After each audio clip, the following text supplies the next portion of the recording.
l'univers emploi. Bienvenue dans Outils en vue, le balado d'expertise en emploi pour votre épanouissement professionnel et personnel. Réflexion, orientation ou encore développement des compétences, chaque épisode vous offre outils, astuces et témoignages pour avancer avec confiance. Prêt à découvrir votre potentiel et à transformer votre avenir professionnel? Bonne écoute! Dans le monde du travail, il ne suffit pas d'avoir le savoir et le savoir-faire pour être compétent. Le savoir-être est le troisième pilier. Ce qui fait souvent la différence, c'est la manière dont on se comporte, dont on interagit avec les autres et dont on aborde les défis professionnels. C'est ça qu'on appelle le savoir-être. Contrairement aux compétences transversales, qui englobent les aptitudes applicables à différents métiers, le savoir-être concerne spécifiquement notre posture professionnelle, nos valeurs et nos comportements. C'est notre capacité à inspirer confiance, à gérer nos émotions et à nous adapter aux exigences d'un environnement de travail. Dans cet épisode, on va explorer 3 piliers fondamentaux du savoir-être qui impactent directement notre employabilité et notre épanouissement professionnel. Le professionnalisme et l'éthique, la gestion des émotions et du stress, et l'ouverture aux autres et à l'apprentissage. Que vous soyez en début de carrière ou expert dans votre domaine, il y a toujours une marge de progression dans ces domaines. Donc chapitre 1, le professionnalisme et l'éthique pour la crédibilité avant tout. Pourquoi c'est important ? Bien, un employeur embauche d'abord une personne en qui il a confiance. Le professionnalisme et l'éthique sont donc la base de cette confiance. Ils reposent sur des comportements et des attitudes qui inspirent confiance et crédibilité dans un cadre de travail. Approfondissons 4 éléments clés. 1. La fiabilité, donc être une personne sur qui on peut compter. La fiabilité, c'est la capacité à accomplir ses tâches de manière constante et à respecter ses engagements. Un employé fiable respecte les délais et les attentes fixées. Cela évite les mauvaises surprises aux collègues et aux collaborateurs. Il travaille avec rigueur et cohérence, sans avoir besoin d'une supervision constante. Vive l'autonomie! Il fait preuve d'un comportement stable et prévisible. C'est bien rassurant pour les collègues et l'employeur. Un petit exemple ? Un collègue te demande de l'aider sur un dossier important. Si tu promets de le faire mais que tu oublies et que tu ne donnes pas suite, cela nuira à ta réputation. À l'inverse, si tu es toujours présent et que tu respectes tes engagements, on te considérera comme une personne de confiance. 2. Le respect des engagements, ou autrement dit, tenir parole et faire preuve de sérieux. Il ne suffit pas de dire qu'on va faire les choses, encore faut-il le faire. Respecter ses engagements, c'est ne pas promettre ce qu'on ne peut pas tenir, sinon c'est la déception assurée.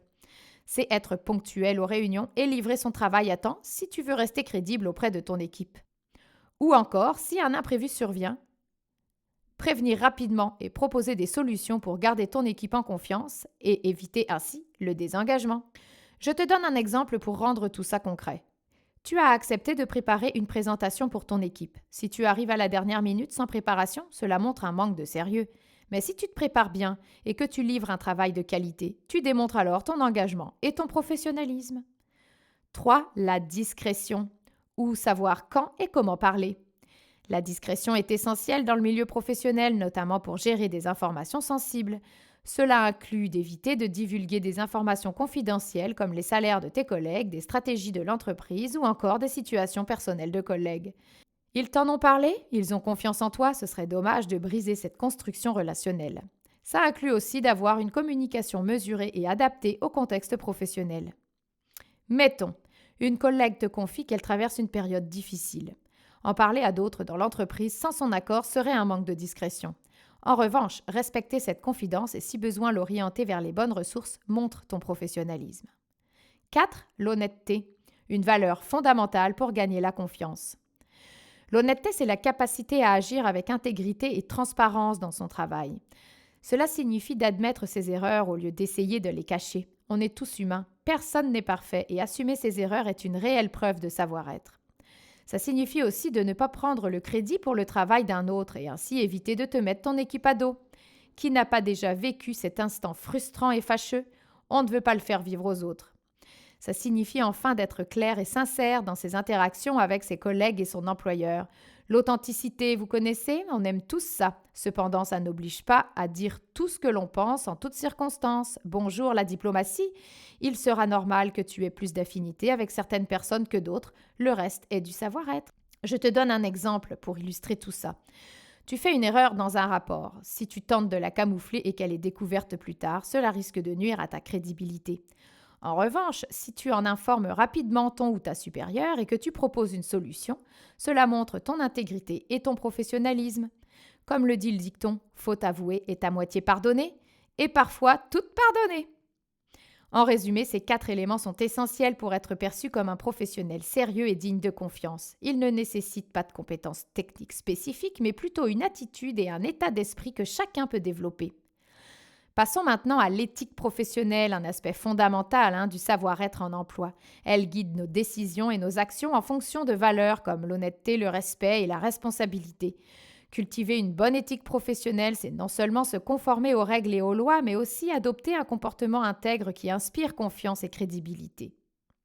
Alors, je te donne 3 conseils concrets pour cultiver ton éthique professionnelle. 1. Connaître et respecter les règles de l'entreprise. Chaque organisation a ses propres valeurs, codes de conduite et règlements internes. Le respecter, c'est la base de l'éthique professionnelle. Ici, à Univers Emploi, nous signons des clauses de confidentialité pour ne pas divulguer d'informations personnelles au sujet de nos clients qui ont toute confiance en venant nous voir. Briser cette conscience reviendrait à trahir notre clientèle et une de nos valeurs profondes. Une bonne pratique possible ? Prends le temps de lire et de comprendre le code de conduite de ton organisation et applique-le dans ton quotidien professionnel. 2. Adopter une attitude responsable. Être responsable, c'est assumer ses décisions et leurs conséquences. C'est aussi savoir agir avec discernement dans des situations délicates. Un collègue te demande de couvrir un petit mensonge auprès du patron, par exemple, dire qu'il est en rendez-vous alors qu'il est sorti plus tôt. Ce geste peut sembler anodin, mais il affecte l'intégrité du travail d'équipe. Comment il serait bon de réagir ? En privilégiant la transparence et refuser toute situation qui pourrait nuire à ta crédibilité ou celle de ton équipe. Donc si on revient à notre exemple, il faut savoir poser nos limites et dire non, je ne couvre pas. Pas facile, mais nécessaire. 3. Traiter chacun avec respect et équité. L'éthique professionnelle inclut la manière dont on interagit avec les autres, sans discrimination ni favoritisme.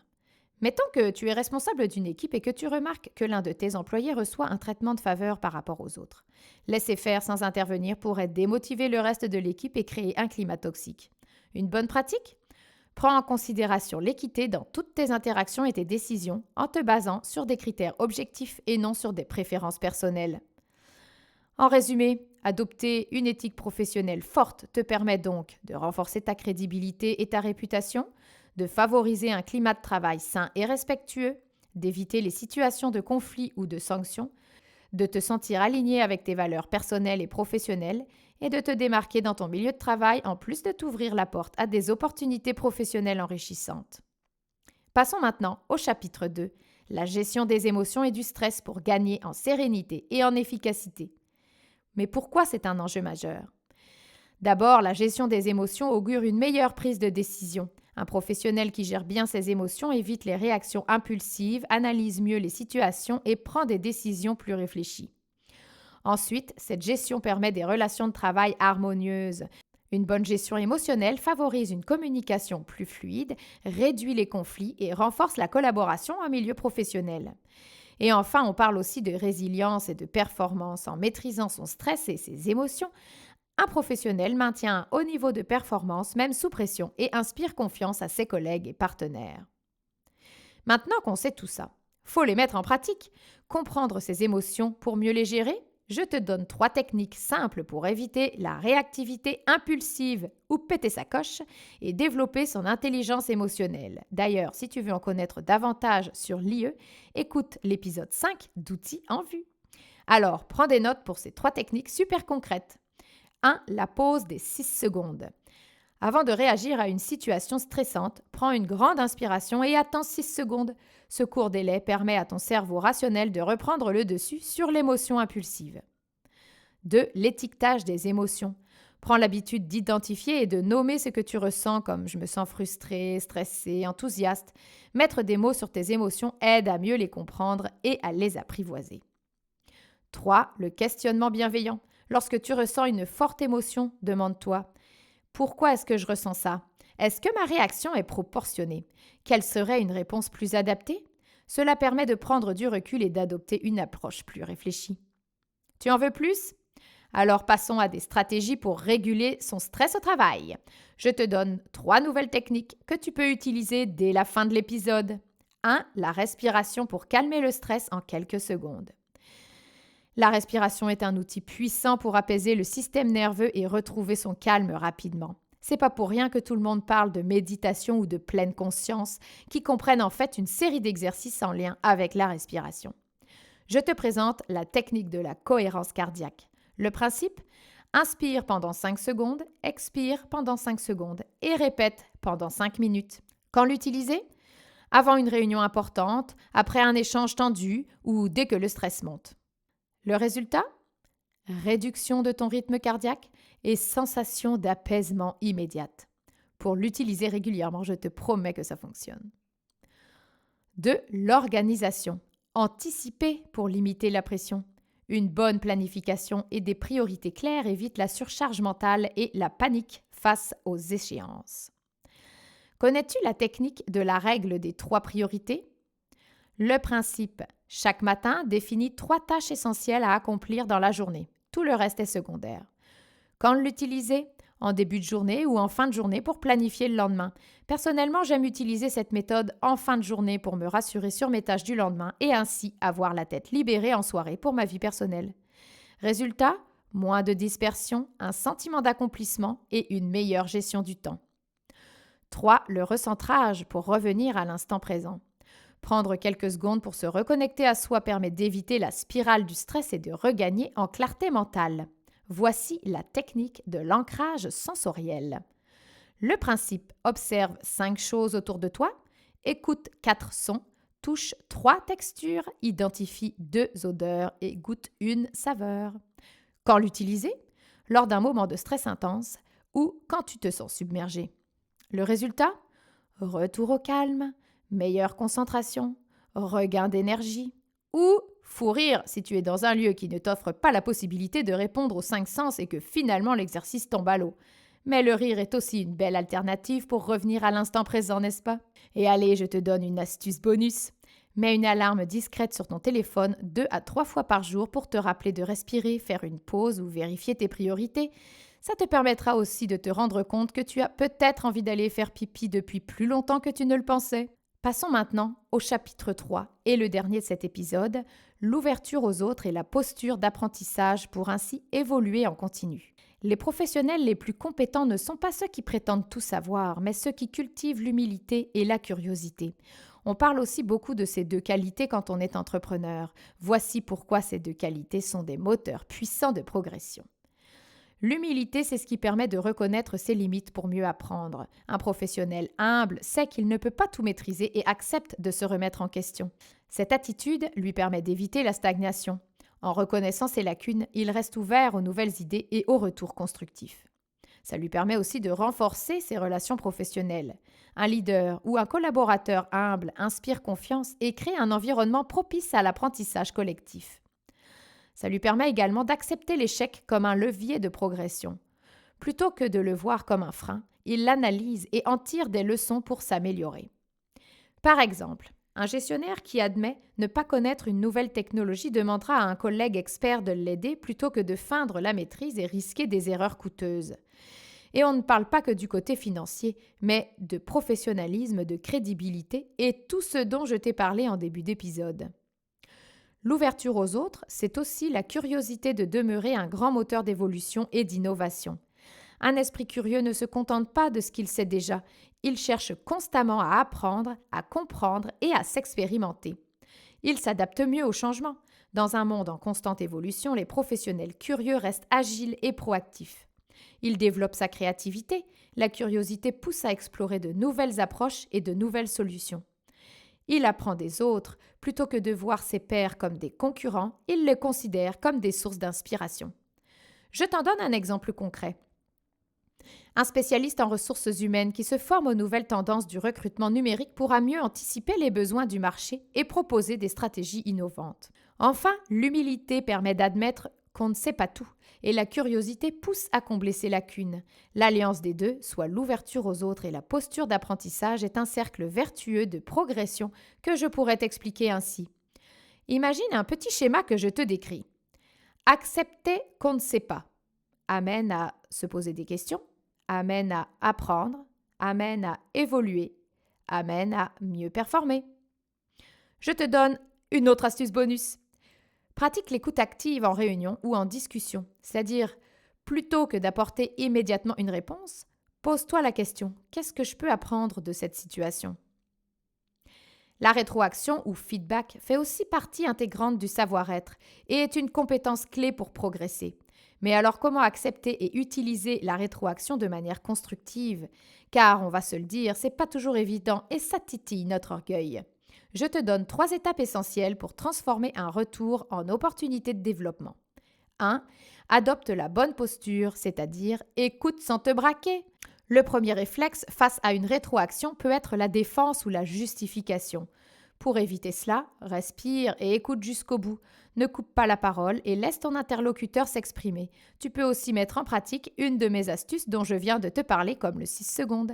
Sache que ce n'est pas toi comme individu qui est critiqué, mais un aspect de ton travail. Grande nuance ici.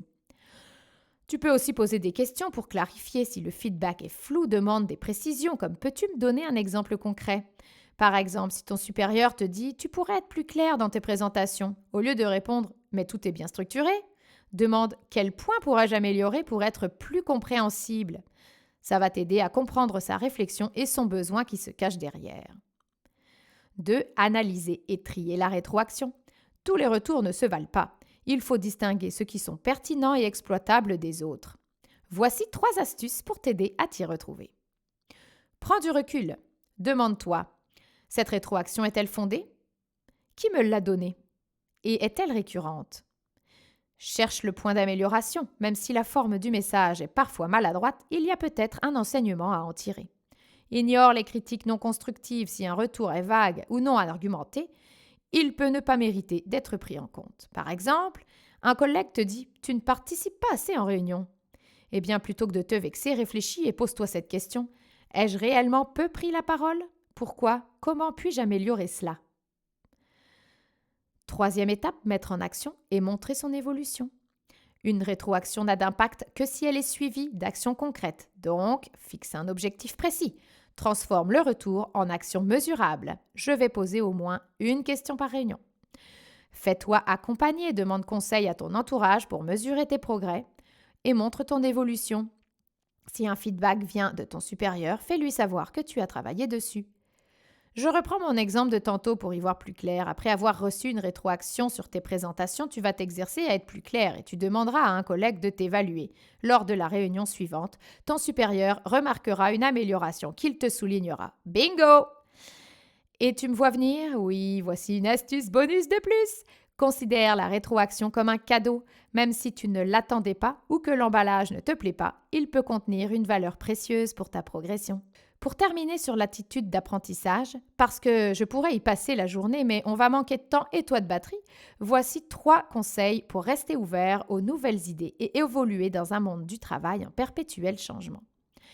1. Adopte une mentalité de croissance, ce qu'on appelle également, attention à mon super accent ici, le growth mindset. Vois les défis comme des opportunités d'apprentissage plutôt que des obstacles. Remplace « je ne sais pas faire » par « je ne sais pas encore faire » et accepte que l'erreur fasse partie du processus d'évolution. Une nouvelle technologie est introduite dans ton entreprise? Plutôt que de la voir comme une contrainte, considère-la comme une chance d'apprendre et de développer tes compétences. 2. Varie tes sources d'information et d'inspiration. Échange avec des personnes d'horizons différents, collègues, mentors, experts d'autres secteurs. Lis des articles, continue d'écouter des balados ou suis des formations sur des sujets en dehors de ta zone de confort. Expérimente de nouvelles approches dans ton travail, même si elles te semblent inhabituelles ou déstabilisantes au départ. L'intelligence artificielle débarque dans ton secteur? Pas de souci, explore comment elle peut enrichir tes pratiques plutôt que de la considérer comme une menace. 3. Pratique l'écoute active et le questionnement curieux. Sympa comme nom, hein? Lors d'une discussion, écoute pour comprendre et non pour répondre immédiatement. Pose des questions ouvertes. Pourquoi, comment, quelles alternatives existent, plutôt que des questions dont la réponse est oui ou non. Sois prêt à remettre en question tes certitudes face à des points de vue différents. Dans la vie de tous les jours, ça pourrait donner quoi? Lors d'un brainstorm ou tempête d'idées, Au lieu de rejeter une idée qui semble trop audacieuse, rebondis dessus et profites-en pour en amener d'autres ou trouver une autre façon de l'adapter pour qu'elle fonctionne. Et pour finir, je te donne ma dernière astuce bonus. Mets-toi régulièrement dans la peau d'un débutant en explorant un domaine inconnu. Cela t'aidera à garder l'esprit agile et à mieux accepter le changement. Comme tu as pu t'en rendre compte à travers cet épisode, le savoir-être, c'est bien plus qu'une qualité en entreprise, c'est un véritable levier de succès. 3 piliers essentiels qui font toute la différence: le professionnalisme et l'éthique, la gestion des émotions et du stress, l'ouverture aux autres et la posture d'apprentissage. Et la bonne nouvelle? Ces compétences ne sont pas innées, elles se développent, un petit pas à la fois, en appliquant des astuces simples comme la pause des 6 secondes, la règle des 3 priorités ou encore l'écoute active. Cette semaine, je te mets au défi de choisir un aspect du savoir-être que tu aimerais améliorer. Mets en pratique un des conseils de l'épisode et si tu veux aller plus loin, parle-en autour de toi. Quel est, selon tes collègues ou amis, le savoir-être qui fait la différence au travail? Tu as envie d'en apprendre encore plus? Contacte-nous à info@commercial-universemploi.ca ou reste à l'écoute d'Outils en vue. Et retrouve-nous dans d'autres épisodes où on explore ensemble d'autres leviers pour booster ton employabilité. D'ici là, prends soin de ton savoir-être et à très bientôt. Univers Emploi.